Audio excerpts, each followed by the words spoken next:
మాజీ సీఎం జగన్ విజయవాడ జైలుకు వెళ్లారు. గన్నవరం టీడీపీ ఆఫీస్ పై దాడి కేసు సాక్షులను బెదిరించారు అన్న కేసులో అరెస్ట్ అయి జైల్లో ఉన్న వల్లభనేని వంశీని పరామర్శించేందుకు జగన్ వెళ్లారు.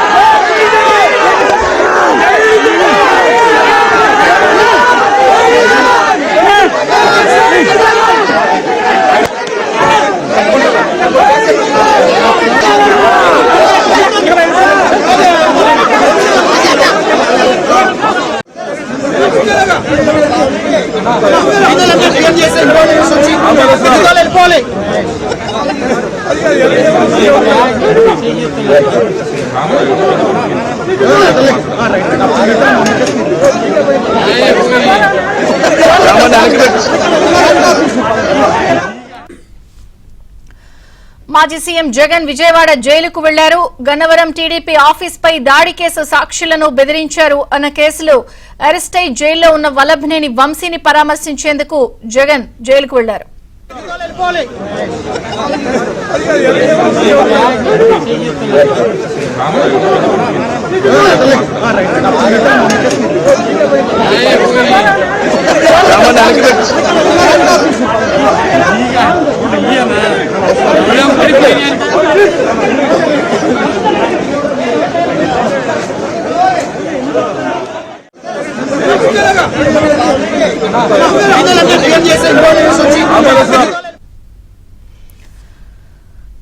జైల్లో ఉన్న వల్లభనేని వంశీని పరామర్శించేందుకు జగన్ వెళ్లారు. విజయవాడ జైలుకు మాజీ సీఎం జగన్ చేరుకున్నారు. పూర్తి సమాచారం మా ప్రతినిధి ప్రసాద్ అందిస్తారు. ప్రసాద్. విజయ్ చంద్రిక మాజీ ముఖ్యమంత్రి వైసీపీ అధినేత జగన్మోహన్ రెడ్డి కొద్దిసేపటి క్రితం విజయవాడ జిల్లా జైలుకు చేరుకున్నారు.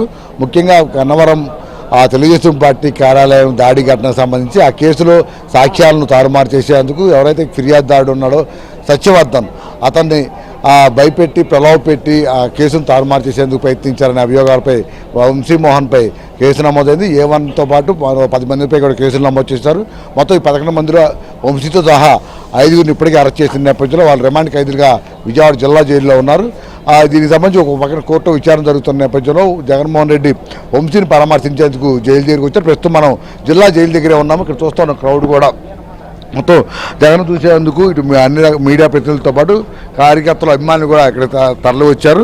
అయితే జిల్లా జైలు దగ్గర పూర్తిగా భారీగా పోలీసు బందోబస్తు ఏర్పాటు చేశారు.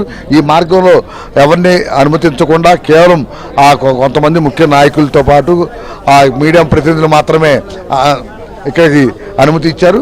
జగన్మోహన్ రెడ్డి ఇక్కడ చేరుకున్న వెంటనే స్థానికంగా ఉన్న కృష్ణా జిల్లా ఉమ్మడి కృష్ణా జిల్లా నాయకులు పేరు నాని, కొడాల నాని, అలాగే మల్లాది విష్ణు, తలసిల రఘురామ్, దేవినేని అవినాష్ వంటి నాయకులందరూ కూడా ఆయన్ను స్వాగతం పలికిన పరిస్థితి.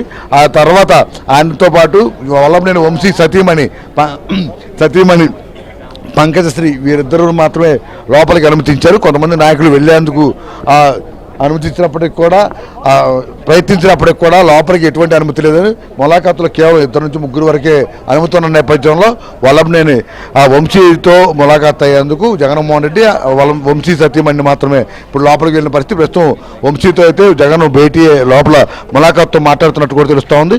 ఈ కేసుకు సంబంధించిన వివరాలు కావచ్చు, అదేవిధంగా పెట్టిన సెక్షన్లకు సంబంధించి, అలాగే హైదరాబాద్లో అరెస్టు జరిగిన సమయంలో పరిణామాలు వంటి అంశాలపై కూడా జగన్మోహన్ రెడ్డి ఆరాధిస్తున్నట్టు కూడా తెలుస్తూ ఉంది.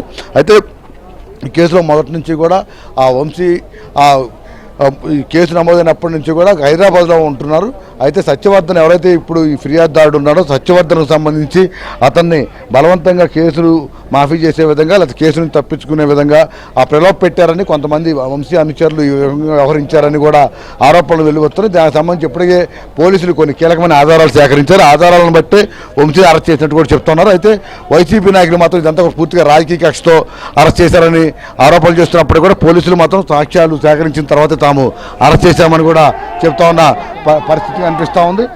ఈ పరిణామాల నేపథ్యంలో ఇప్పుడు కోర్టులో కూడా ఈ కేసు విచారణ జరుగుతూ ఉంది. నిన్న చూసాం మనం సత్యవర్ధన్ను 164 కింద న్యాయాధికారి అప్పారావు ఎదుట వాంగ్మూలం ఇచ్చారు.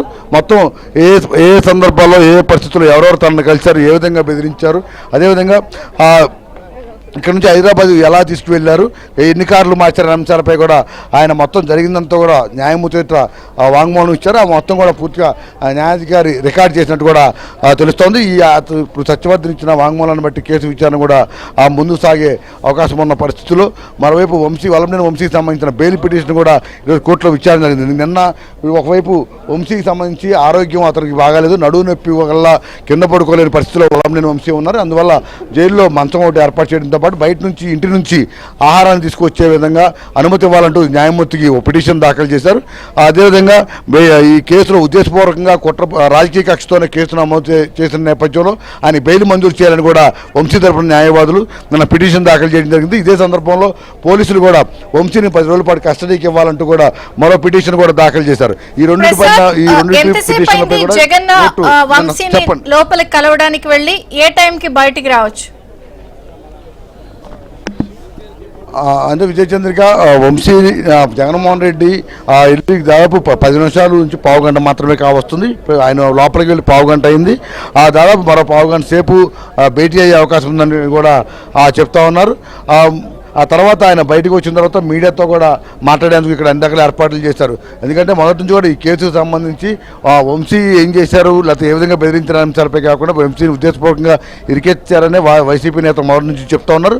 మొన్న జగన్మోహన్ రెడ్డి కూడా ఎక్స్ ద్వారా కూడా ఇదే అభిప్రాయాన్ని వ్యక్తం చేశారు. ఈ నేపథ్యంలో ఇప్పుడు వల్లభనేని వంశీతో ఆయన ములాఖాత్ తర్వాత ఏ అంశాలు ప్రస్తావిస్తారు, ప్రభుత్వంపై ఎటువంటి విమర్శలు చేస్తారని కూడా అందరూ ఆసక్తిగా ఎదురు చూస్తున్న ఆ పరిస్థితి అయితే ఇక్కడ కనిపిస్తుంది. జైలు దగ్గర కూడా మొత్తం అభిమానులు నాయకులతో మొత్తం ఇక్కడ కోలాహలంగా ఉంది. ఈ మార్గాలు కూడా పోలీసులు తమ ఆధీనంలో తీసుకుని మొత్తం అన్ని ఇటువైపు ఎవరిని రాకుండా పూర్తిగా నియంత్రించిన పరిస్థితి.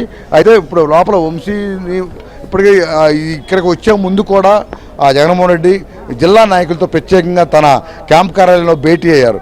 వల్లభనేని వంశీ మోహన్ కేసుకు సంబంధించి అలాగే జరుగుతున్న పరిస్థితులకు సంబంధించి కూడా కొడాలి నాని, పేరు నాని, దేవినేని అవినాష్, మల్లాది విష్ణువర్ధన్ ఇలా కొంతమంది ఉమ్మడి కృష్ణా జిల్లా నాయకులతో భేటీ అవ్వడంతో పాటు ఈ వారం రోజులుగా జరిగిన పరిణామాలు, పరిస్థితులు, ఏ కేసులు ఏ సెక్షన్ల కింద ఏ విధంగా పెట్టారు అనే అంశాలపై కూడా మొత్తం రిపోర్ట్ తెప్పించుకుని మొత్తం కూడా ఆయన దాని మీద వివరాలు కూడా కనుక్కున్నట్టు తెలుస్తోంది. ఇవన్నీ తెలుసుకున్న తర్వాత అందుకనే కొంత జాప్యం జరిగిందని కూడా చెప్తా ఉన్నారు. ఇప్పుడైతే ఈ వివరాలన్నీ తెలుసుకున్న తర్వాత ఆయన ఈ జైల్లోకి వెళ్ళడం జరిగింది. వంశీతో కూడా ఈ అంశాలు మాట్లాడటంతో పాటు అసలు హైదరాబాద్ అరెస్ట్ సమయంలో పోలీసులు ఏ విధంగా స్పందించారు, సెల్ ఫోన్ ఒకటి ఇప్పుడు వివాదం నడుస్తున్న నేపథ్యంలో ఈ కేసులకు సంబంధించి అనేక అంశాలు కూడా వంశీని అడిగి నేరుగా జగన్మోహన్ రెడ్డి తెలుసుకునే అవకాశం ఉందని కూడా చెప్తున్నారు. ఈ మొత్తం అయిన తర్వాత ములాఖాత్ సమయం ముగిసిన తర్వాత ఆయన బయటకు వచ్చి మీడియాతో మాట్లాడతారు. అప్పుడు కూడా ఈ కేసుకు సంబంధించి ఇదంతా రాజకీయ కుట్రతో ఏదైతే మొదటి నుంచి చెప్తున్నారో అయ్యే అంశాలను జగన్మోహన్ రెడ్డి ప్రస్తావించే అవకాశం ఉంది. మరోవైపు పోలీసులు మాత్రం ఇది పూర్తిగా అన్ని ఆధారాలతోనే వంశీని అరెస్ట్ చేసినట్టు కూడా చెప్తున్న పరిస్థితి అయితే మనకు కనిపిస్తుంది. ఇప్పుడు మనకు వచ్చేట్లో జగన్మోహన్ రెడ్డి బయటకు వచ్చిన తర్వాత మీడియాతో ఏ అంశాలు ప్రస్తావిస్తారు, ప్రభుత్వంపై ఎటువంటి విమర్శలు చేస్తారనేది కూడా ఇప్పుడు అందరూ ఆసక్తిగా ఎదురు చూస్తున్నారు. విజయచంద్రిక. Thank you Prasad.